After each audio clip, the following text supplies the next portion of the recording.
شہر رمضان الذی انزل فیہ القرآن، یہ 30 روزے ہر مومن رکھے، یعنی مہینہ بھر، مومن مرد ہو یا عورت، سفر میں ہو یا حضر میں، صحت میں ہو یا مرض میں، 30 روزے فرض ہیں۔ فقط فرق اتنا ہے کہ بیمار کو صحت کا انتظار ہو سکتا ہے، اور مسافر کو اگر سفر میں روزہ رکھنا ممکن نہ ہو تو حضر اور اقامے تک رک سکتا ہے۔ فعدۃ من ایام اخر، لیکن رکھنا پڑے گا ہر حال میں روزہ۔ الفرض کالقرض، مسلمانوں کو خود بھی اور اپنے مسلمان بھائیوں کو بھی رمضان شریف کے لیے تیار کرنا چاہیے۔ ٹھیک ٹھاک لوگ ہوتے ہیں اور بلا وجہ بہانے بناتے ہیں۔ میرے پاس ایک آدمی آیا اور اس نے مجھے کہا کہ آپ بیمار بھی ہیں اور تفسیر پڑھاتے ہیں 5 گھنٹے، تو آپ کس طرح پڑھائیں گے؟ میں نے کہا بیمار کے لیے فاقہ بہتر ہے اور روزے کی بنیاد فاقے پر ہے، تو اس لیے بیمار کا روزہ اچھا ہوتا ہے۔ پھر اس نے کہا کہ شوگر والوں کو نقصان پہنچتا ہے۔ میں نے کہا یہ جس ڈاکٹر نے کہا ہے اس کو کلینک سے باہر نکالنا چاہیے، شوگر ہوئی ہے زیادہ کھانے سے۔ شوگر اور بلڈ پریشر بسیار خوری کے امراض ہیں، تو رمضان شریف میں سحری بھی اندازے سے ہو اور سحری کے بعد افطار تک آرام سے آدمی پہنچتا ہے۔ میں نے اس کو ایک معجزہ سنایا۔ میں نے کہا جون جولائی کے اس سے پہلے بھی روزے آئے اور تفسیر تو ہم 25 سال سے پڑھاتے ہیں، تو میں نے کہا میں نے ایک دفعہ یہ خیال کیا کہ چلو آج روزہ نہ صحیح اور چھٹی کر لیں گے، یعنی روزہ تو رکھنا ہے، تفسیر والوں کو کہتے چھٹی آج نہیں پڑھتے، کیونکہ جب میں آ رہا تھا تو منہ خشک تھا اور حلق کڑوا ہو چکا تھا۔ مجھے خیال یہ تھا کہ سحری میں پانی نہیں پیا، اور یہ تو بہت خطرناک بات ہے، جیسے لوگ شوگر والوں کو ڈراتے ہیں۔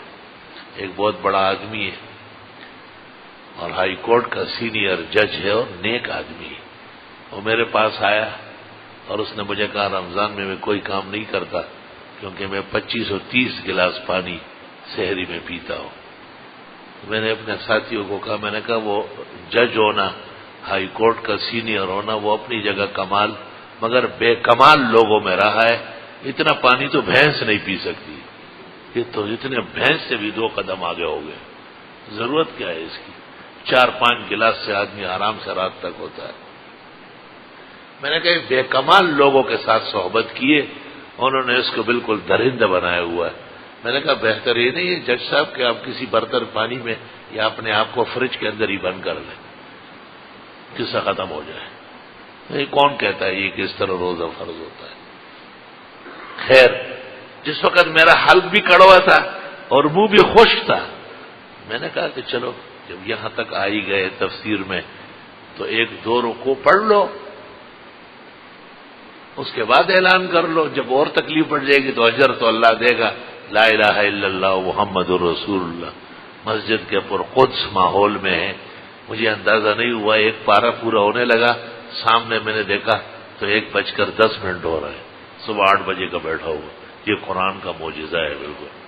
تو رات تک مجھے پیاس نہیں ہوئی، قرآن خود شیرین کتاب ہے۔ اس لیے بزرگان دین رمضان شریف میں تلاوت زیادہ کرتے ہیں، اور جج صاحب نے پانی کو زور دیا ہے، 30 گلاس پیتے ہیں۔ ہوتا نہیں کوئی ایسا نہ ہو کہ وہ چھوٹا والا جس سے لوگ زمزم پیتے وہ گلاس۔ بعض لوگوں نے اس طرح روزے کو ایک بہو بلا بنایا، طوفان بنایا ہوا۔ روزہ ہماری زندگی کا ایک بہترین لمحہ ہے۔ ہم نے سال بھر 11 مہینے جو کھانے پینے میں بے احتیاطی کی، جو درندہ پن کی ہے، بہیمہ پن، اس کو ہٹ کاٹ کے ہمیں ملائک کے ساتھ، صالحین کے ساتھ، نیکوکاروں کے ساتھ ملانے کے لیے اللہ نے کہا سویرے اٹھو، جو کھا سکتے ہو کھا لو۔